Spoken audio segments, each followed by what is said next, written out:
Movie की शुरुआत में हमें टीयर्स ऑफ द मून नाम के रहस्यमयी पेड़ के बारे में बताया जाता है जो अमेज़न के जंगलों में है और उसमें इतनी पावर है कि उसके फूलों की पंखुड़ियों से किसी भी बीमारी और श्राप को ख़त्म किया जा सकता है। उसको खोजने के लिए 16वीं सदी में बहुत से ग्रुप गए पर कोई उसे ढूंढ नहीं पाया। उस समय अग्यूरे नाम का स्पेनिश एक्सप्लोरर भी उस पेड़ को खोजने गया था, पर जंगल ने उस पेड़ को बचाने के लिए अग्यूरे और उसके ग्रुप को मार दिया था। तब वहां के जंगली कबीले के लोगों ने उन्हें फिर से जिंदा कर दिया था, जो उस जादुई पेड़ के रक्षक थे। लेकिन अग्यूरे किसी तरह उस पेड़ की पंखुड़ी को लेना चाहता था। जब उसे पता चला कि कबीले के सरदार के पास एरोहेड है, जो उस पेड़ को खोजने की चाबी थी, तो उसने वो एरोहेड उनसे मांगा, पर उन्होंने उसे देने से मना कर दिया। तब अग्यूरे और उसके ग्रुप ने उन सबको मार दिया, लेकिन मरने से पहले उन्होंने इनको श्राप दिया कि ये लोग नदी से दूर नहीं जा पाएंगे और इनकी कभी भी मौत नहीं होगी। इसके बाद हमें 1916 का समय दिखाया जाता है, जहां पर लंदन के एक म्यूजियम में मेक नाम का लड़का रॉयल सोसाइटी एक्सप्लोरर को उस पेड़ के बारे में बता रहा होता है।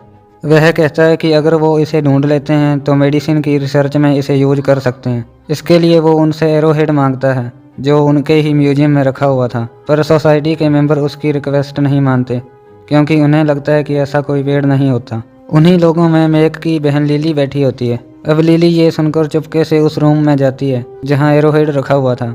तब रास्ते में उसे जर्मन प्रिंस मिलता है जो खुद भी उस एरोहेड को लेने यहाँ आया हुआ था। लिली किसी तरह उस रूम में पहुंच जाती है और वो एरोहेड चुराने की कोशिश करती है। तभी वो जर्मन प्रिंस वहां आ जाता है और उसे पता चल जाता है कि लिली ने एरोहेड वहां से निकाल लिया है और वो अपने लोगों से उसे रोकने के लिए कहता है। लिली उन सब से बचकर भागने लगती है। तभी वो प्रिंस वहां आकर लिली को एक सीढ़ी से खिड़की के बाहर लटका देता है और उसे अपनी जान के बदले एरोहेड देने के लिए कहता है। तभी मैक लिली के नीचे एक बस रुकवा देता है। लिली एरोहेड का बॉक्स प्रिंस को देकर उस बस पर जंप करके अपने भाई के साथ चली जाती है। इधर प्रिंस बॉक्स खोलकर देखता है तो उसे एरोहेड की जगह एक टॉय मिलता है। इस पर उसे बहुत गुस्सा आता है। फिर वो लिली को ढूंढने में लग जाता है। दूसरी तरफ लिली और मैक अपनी रिसर्च को आगे बढ़ाने के लिए अमेज़न के जंगलों में जाने की तैयारी करते हैं। अब हम अमेज़न के जंगलों में फ्रैंक नाम के टूरिस्ट गाइड को देखते हैं जो अपने कस्टमर्स को झूठी कहानियां सुनाता है और अलग अलग तरीक़ों से उन्हें बेवकूफ़ बनाता है ताकि उनसे एक्स्ट्रा पैसे कमा सके।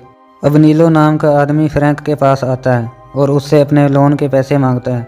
जब फ्रैंक उसके पैसे नहीं दे पाता तो वो फ्रैंक की बोट का इंजन अपने साथ ले जाता है और उसे एक जगह बंद कर देता है। और बंद करने के बाद जहां वो चाबी रखता है, फ्रैंक उस जगह को देख लेता है। जिसके बाद फ्रैंक चाबी चुराने नीलो के केबिन में जाता है। तभी यहाँ पर लिली अपने भाई के साथ आती है। उसे जंगल में अंदर जाना है, इसलिए उसे एक बोट और गाइड की ज़रूरत है और सब ने उसे बताया होता है कि नीलो के पास बहुत सारे जहाज हैं। इधर फ्रैंक नीलो के केबिन में लॉक खोलने की कोशिश कर रहा होता है। तभी लिली नीलो से बोट रेंट पर लेने आती है। लिली फ्रैंक को नीलो समझकर जादुई पेड़ के बारे में सब बताती है और उसे एक मैप भी दिखाती है जो उन्हें जादुई पेड़ तक पहुंचा सकता था। तभी लिली की नज़र उस बॉक्स पर पड़ती है जिसे फ्रैंक खोलने की कोशिश कर रहा था और लिली उस बॉक्स को खोल देती है। इसके बाद वो लोग पैसों की बात करने नीचे रेस्टोरेंट में आते हैं।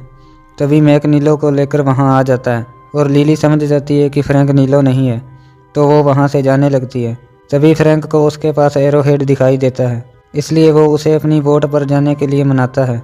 लिली को अब फ्रैंक पर बिल्कुल भी भरोसा नहीं था, इसलिए वो मना कर देती है। तभी वहां पर एक टाइगर आ जाता है जिसे देखकर सब लोग डर जाते हैं। वो टाइगर लिली के भाई पर अटैक करने जाता है। तब फ्रैंक उसे पकड़ लेता है और दोनों लड़ते हैं, जिसके दौरान फ्रैंक एक मांस का टुकड़ा खिड़की के बाहर फेंकता है, जिसे देखकर टाइगर बाहर चला जाता है। सब लोग फ्रैंक की तारीफ करते हैं। यह देखकर लिली इम्प्रेस हो जाती है और उसकी बोट पर जाने के लिए तैयार हो जाती है।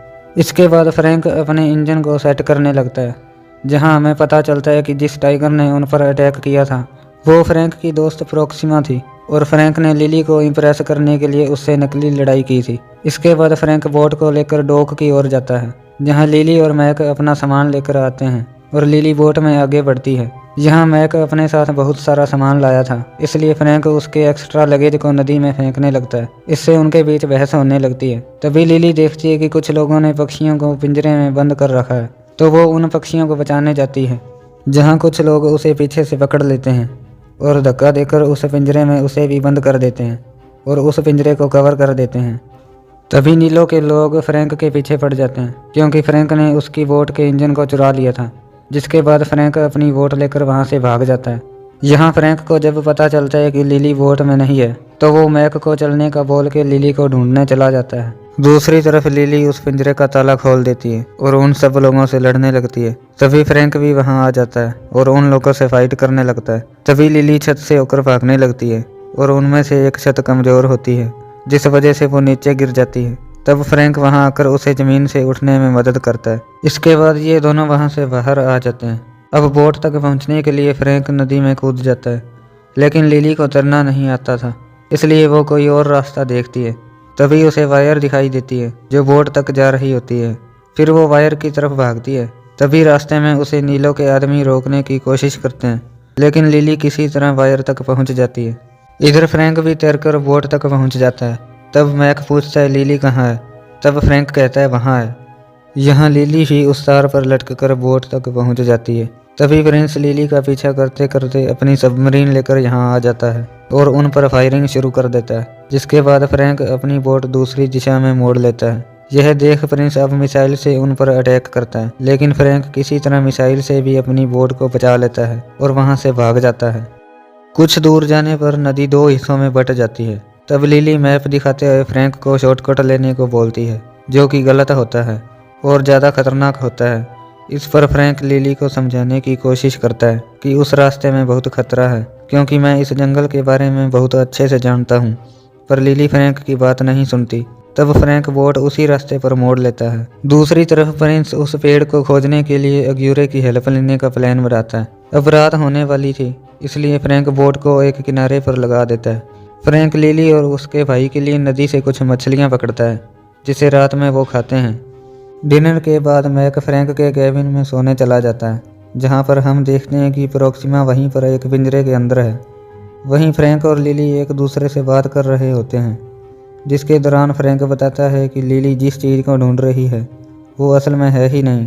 तब लिली बताती है कि वो पेड़ असल में है और उससे कोई भी बीमारी का इलाज किया जा सकता है, लेकिन फ्रैंक को लगता है कि ऐसा कोई भी पेड़ नहीं है और वो खुद की जान खतरे में डाल रही है। तभी मैक वहाँ पर भागता हुआ आता है, क्योंकि प्रोक्सिमा उसका पीछा कर रही थी। इससे लिली को पता चल जाता है कि वो टाइगर फ्रैंक का एक पेट है, इसलिए वो उससे नाराज़ हो जाती है, क्योंकि फ्रैंक ने फिर से उसका भरोसा तोड़ दिया था। दूसरी तरफ प्रिंस वहाँ पहुँच जाता है जहाँ अग्यूरे और उसके साथी कैद थे। उनके कैद होने की वजह यह होती है कि वो लोग नदी से दूर आ गए थे और शराब के कारण पत्थर में बदल गए। अब प्रिंस अग्यूरे की बॉडी पर नदी का पानी डालकर उसे जिंदा कर देता है, जो अब एक अजीब से मॉन्स्टर में बदल जाता है। अब प्रिंस उसके साथ एक डील करता है कि वो उन लोगों को यहाँ से आज़ाद करा देगा, बदले में उन्हें उसे एरोहेड लाकर देना होगा, जिसके बाद वो लोग उस पेड़ को ढूंढकर शराब से भी मुक्त हो सकते हैं। इसके बाद प्रिंस बॉम्ब से नदी का रास्ता मोड़कर उन्हें फिर से जिंदा कर देता है। इधर सफ़र के दौरान फ्रैंक देखता है कि आगे एक वाटरफॉल है, इसलिए वो लिली से कहता है कि अगर उसके पास कोई कीमती चीज़ है तो उसे नीचे कैबिन में रख दे। तब लिली मैक को एरोहेड नीचे बैग में रखने के लिए कहती है। फ्रैंक ये देख लेता है और प्रोक्सिमा को उसको चोरी करने के लिए कहता है। इसके बाद इनकी बोट एक खतरनाक मोड़ ले लेती है, जहां फ्रैंक उसको संभालने की कोशिश करता है। तभी इनके सामने वाटरफॉल आ जाता है और इनकी बोट नीचे आने लगती है, लेकिन फ्रैंक किसी तरह बोट को वापस मोड़ लेता है। इससे सबकी जान बच जाती है। अब फ्रैंक और मैक इंजन के लिए लकड़ियाँ लेने जाते हैं, जहाँ फ्रैंक मैक से कहता है कि मैं अब लिली से बहुत परेशान हो चुका हूँ। यहाँ मैक बताता है कि जब मेरे परिवार और दोस्तों में से किसी ने मेरा साथ नहीं दिया था, तब सिर्फ लिली ही थी जिसने मेरा साथ दिया और सपोर्ट किया। धीरे धीरे तुम भी उसे पसंद करने लगोगे। दूसरी तरफ लिली रिकॉर्डिंग करते हुए डॉक के नीचे पहुँच जाती है और वो एक रूम में जाती है, जहाँ उसे एक बुक मिलती है। जब लिली उस बुक को चेक करती है तो उसमें एरोहेड की डिटेल्स और मैप्स होते हैं, जिससे वो समझ जाती है कि फ्रैंक भी इसके बारे में जानता है। तभी फ्रैंक वहाँ आ जाता है। तब लिली इस बारे में फ्रैंक से पूछती है। इस पर फ्रैंक उसे बताता है कि उसने इस पेड़ को ढूंढने की काफ़ी कोशिश की, पर उसे वो पेड़ नहीं मिला। इसके बाद लिली उसे एरोहेड दिखाती है और कहती है कि उस समय यह तुम्हारे पास नहीं था, इसलिए वो तुम्हें नहीं मिला। तभी हेड हंटर के लोग इन पर हमला कर देते हैं और इन्हें बेहोश कर देते हैं। जब इनको होश आता है तो ये तीनों एक अजीब सी जगह पर होते हैं, जहाँ पर हेड हंटर ने इनको पकड़ कर रखा हुआ था। तब फ्रैंक उन्हें कहता है कि तुम लोग मुझे और सारा सामान रख लो और इन दोनों को यहाँ से जाने दो। जिस पर उस कबीले की चीफ कहती है, हम तुम सबको जाने देंगे, बदले में तुम्हें एरोहेड देना होगा। तब लिली उनको बातों में फंसाकर खुद को आज़ाद कर लेती है और उनसे लड़ने लगती है और वो लोग इन पर हंसने लगते हैं। असल में वो लोग फ्रैंक के ही दोस्त होते हैं, जो अक्सर फ्रैंक के कहने पर टूरिस्टों को लूटने का काम करते हैं। फ्रैंक ने एरोहेड पाने के लिए ये सब किया था। इस बात से लिली फ्रैंक से काफ़ी गुस्सा हो जाती है और उसे एक मुक्का जड़ देती है। इसके बाद लिली उस कबीले की चीफ सैम को एरोहेड पर लिखी लैंग्वेज को पढ़ने के लिए कहती है। तब यहाँ लिली को पता चलता है कि उस पेड़ को देखने के लिए पहले खुद को काबिल बनाना पड़ता है। इसके लिए नदी के पानी को पत्थर में बदलना होगा और हार्ट को जोड़ना होगा। लेकिन सिर्फ ब्लड मून की रात में ही उस पेड़ पर फूल आते हैं, जो 2 दिन बाद आने वाला है। यहाँ पर लिली को ये भी पता चलता है कि वो लोग अब तक उसे गलत जगह पर ढूंढ रहे थे और वो पेड़ उस जगह पर नहीं है जहाँ पर लिली उसे खोजने जा रही है, बल्कि वो यहाँ से 2 दिन की दूरी पर है। इसके बाद लिली ये डिसाइड करती है कि वो अकेले ही जाएगी, क्योंकि उसे अब फ्रैंक पर बिल्कुल भी भरोसा नहीं होता और वो मैक को किसी खतरे में नहीं डालना चाहती। फ्रैंक लिली को समझाने की कोशिश करता है कि अगर वो अकेली गई तो जिंदा वापस नहीं आएगी और उसे तो तैरना भी नहीं आता, पर लिली उसकी बात नहीं सुनती। जिसके बाद लिली फ्रैंक को उसके पैसे दे देती है और वहाँ से चली जाती है। इसके बाद तीनों आज रात वहीं पर रुकने का डिसाइड करते हैं। तभी वहाँ अग्योरे और उसके लोग अटैक करते हैं और एक एक करके सबको मारने लगते हैं, क्योंकि अग्योरे यहाँ पर एरोहेड लेने के लिए आया था। फ्रैंक जब इनको यहाँ पर देखता है तो पूरी तरह से हैरान हो जाता है, जैसे कि वो इनको जानता हो। लिली भी उन्हें देखकर समझ जाती है कि सब लोग कथाएं सच थी और उसका उस पेड़ को ढूंढने का इरादा और भी पक्का हो जाता है। इसके बाद लिली और फ्रैंक भागने की कोशिश करते हैं। तभी अग्योरे का एक साथी लिली को पकड़ लेता है। तब फ्रैंक उससे लड़ता है और लिली वहाँ से भागती है। अब ये लोग उनसे लड़ने लगते हैं, लेकिन शराब की वजह से वो लोग अमर थे, इसलिए उनको कुछ भी नहीं होता। इसी बीच अग्योरे का एक साथी लिली से एरोहेड लेकर अग्योरे को दे देता है, पर फ्रैंक उसका पीछा करके उसे पकड़ लेता है और उससे फाइट करके किसी तरह वो एरोहेड छीन लेता है। लेकिन इस लड़ाई में अग्योरे एक तलवार फ्रैंक के आर पार कर देता है, जिससे फ्रैंक घायल होकर नीचे गिर जाता है। पर उससे पहले वो लिली को एरोहेड दे देता है। यहाँ लिली को लगता है कि गिरने की वजह से फ्रैंक की मौत हो गई है। अब लिली और मैक वहाँ से भागने लगते हैं, लेकिन मैक का एक पैर जख्मी हो जाता है। तभी सैम लिली को एरोहेड लेकर नदी से दूर जाने को कहती है, ताकि अग्योरे और उसके लोग उसका पीछा ना कर पाएं। अब लिली भागती है और अग्योरे और उसके साथी उसे पकड़ने की कोशिश करते हैं, लेकिन जंगल उन्हें वापस खींच लेता है। लेकिन प्रिंस लिली का पीछा कर सकता था, इसलिए अग्योरे का एक साथी लिली के पीछे अपनी मधुमक्खी को लगा देता है। अगली सुबह जब लिली मैक को ढूंढने जाती है, तभी वो फ्रैंक को देखती है, जो जिंदा होता है, जिससे लिली बहुत खुश होती है। तभी लिली और मैक देखते हैं कि तलवार फ्रैंक के आर पार होने के बाद भी खून नहीं निकल रहा है और वो जिंदा कैसे है। तब लिली के पूछने पर फ्रैंक बताता है कि वो भी अग्योरे के ग्रुप में से एक है, जो शराब की वजह से पिछले 400 सालों से जिंदा है। इसके बाद वो लिली से तलवार निकालने को कहता है। लिली पहले तो बहुत घबराती है, पर बाद में हिम्मत करके तलवार को उसकी बॉडी से निकाल देती है। इसके बाद फ्रैंक और लिली घायल मैक को वहीं छोड़कर आगे के सफ़र पर निकल जाते हैं। दूसरी तरफ वो मधुमक्खी प्रिंस के पास जाती है और उसे मैप पर इशारा करके लिली की लोकेशन बता देती है, जिसके बाद प्रिंस अपने लोगों से उस लोकेशन की ओर चलने को कहता है। इधर फ्रैंक अग्योरे से लिली के लिए लड़ा था, इसलिए अब लिली को यकीन हो जाता है कि वो एक अच्छा आदमी है। इसलिए वो फ्रैंक से उसके बारे में पूछती है, जहाँ फ्रैंक उसे अपनी पूरी कहानी बताता है। वो बताता है कि वो भी अग्योरे के साथ उस पेड़ को ढूंढने आया था। अग्योरे उस पेड़ की मदद से अपनी बेटी एम्मा को ठीक करना चाहता था और इसलिए वो उसका साथ देने के लिए यहाँ आया था। वो बताता है कि हमने उस पेड़ को बहुत समय तक खोजा, लेकिन वो हमें नहीं मिला, पर हम लगातार उसे ढूंढते रहे। धीरे धीरे समय गुजरता गया और जंगल हमें एक एक करके मारता गया। फिर गार्डियन ऑफ ट्री के लोगों को जब हमारी लाश मिली तो उन्होंने उस पेड़ की पावर से हमें जिंदा कर दिया। लेकिन अग्योरे अपनी बेटी के लिए उस पेड़ को ढूंढना चाहता था, इसलिए उसने उन लोगों से एरोहेड मांगा। उनके मना करने पर अग्योरे और उसके लोगों ने उन पर अटैक कर दिया और उनके घरों को जला दिया। पर मुझे ये सही नहीं लगा, इसलिए मैंने उन्हें बचाने की कोशिश की, लेकिन मरने से पहले उनके सरदार ने हमें श्राप दिया, जिसकी वजह से हम ना नदी को पार कर सकते हैं, ना ही कभी मर सकते हैं। अग्यूरे मुझे धोखेबाज समझता था, इसलिए हम कई सालों तक लड़ते रहे, लेकिन हम में से कोई भी मरता नहीं था। बाद में मैंने अग्यूरे और उसके ग्रुप को जाल में फंसाकर एक गुफा में बंद कर दिया, जहाँ पर नदी का पानी नहीं पहुँच सकता था। इसलिए जंगल ने उन्हें पकड़ लिया और पिछले 400 सालों से वहीं पर कैद कर दिया, जो अब मॉन्स्टर में बदल गए हैं, लेकिन अब उनको किसी ने आज़ाद कर दिया है। फ्रैंक बताता है कि ये सारे मैप भी मैंने बनाए हैं, लेकिन फिर भी मैं उस पेड़ को नहीं ढूंढ पाया। इसके बाद मैंने नदी के पास इस जगह को बसाया और अपने लिए एक बोट भी बनाई, क्योंकि मैं नदी से दूर नहीं जा सकता था। इसलिए टूरिस्ट को अमेजन की नदी की सफारी कराता हूँ। पिछले कई सालों में मैंने काफ़ी दोस्त बनाए, जिनमें से प्रोक्सिमा भी एक है। वहीं दूसरी तरफ सैम और मैक जा रहे होते हैं। तभी प्रिंस वहाँ आ जाता है और मैक को पकड़ लेता है। इसके बाद वो मैक को एक जगह लेकर जाता है जहाँ कुछ ट्राइब्स के लोग रहते हैं। तब प्रिंस मैक से एक डील करता है कि वो लिली और फ्रैंक की लोकेशन बता दे, नहीं तो वो इन ट्राइब्स के लोगों को मार देगा। इधर लिली अब फ्रैंक पर पूरा यकीन करने लगी थी और दोनों एक दूसरे को पसंद भी करने लगे थे।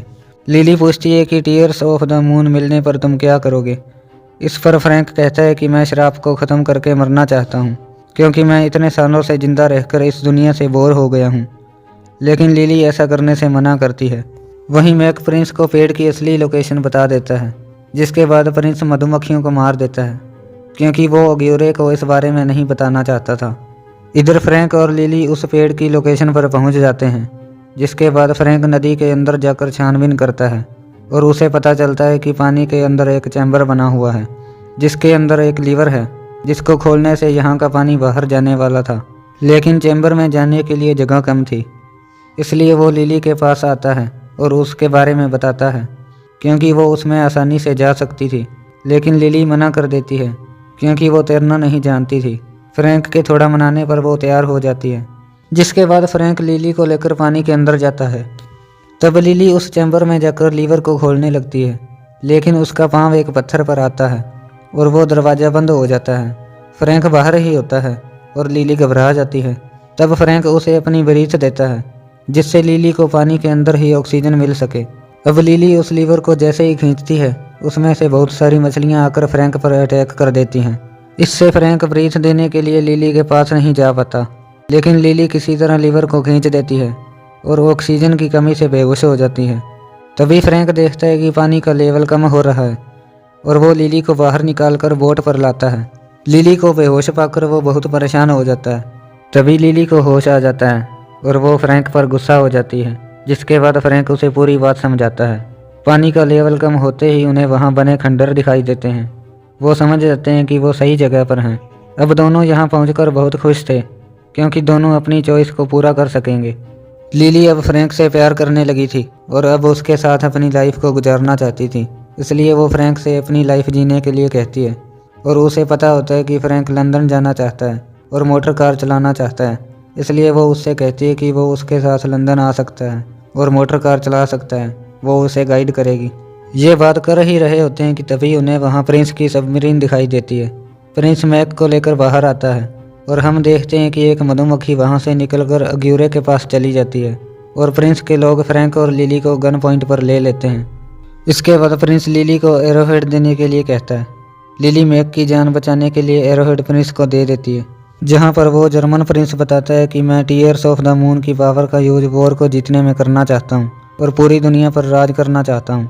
इसके बाद वो दोनों को लेकर पेड़ के पास पहुँचता है, जहाँ पर बहुत अंधेरा था और वो पेड़ मरा हुआ था, जिसके ऊपर चांद की रोशनी गिर रही थी। लेकिन इसके बाद भी उस पेड़ में कुछ भी नहीं हो रहा था। तभी प्रिंस समझ जाता है कि यहाँ पर एक पजल है।